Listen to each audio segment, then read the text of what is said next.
までしびれるような吐息が切ないささやきだから涙が思わず湧いてきて泣きたくなるのさこの俺も東京で一つ銀座で一つ若い二人が初めて会った本当の恋の物語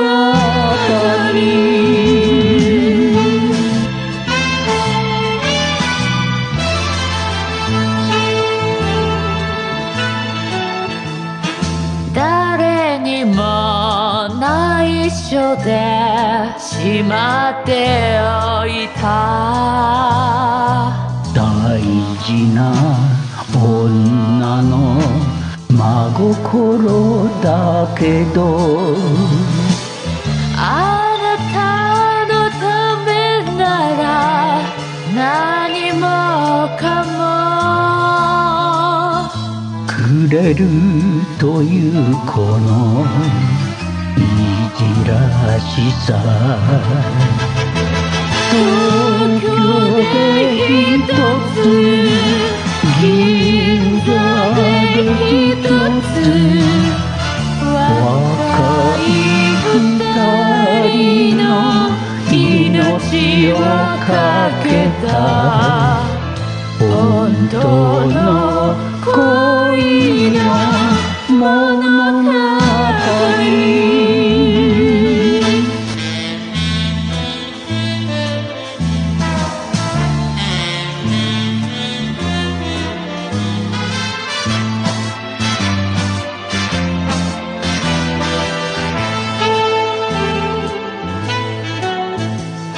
優しく抱かれてまぶたを閉じてサックスの嘆きを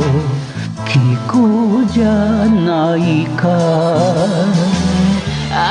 かりが消えてもこのままで嵐が来たって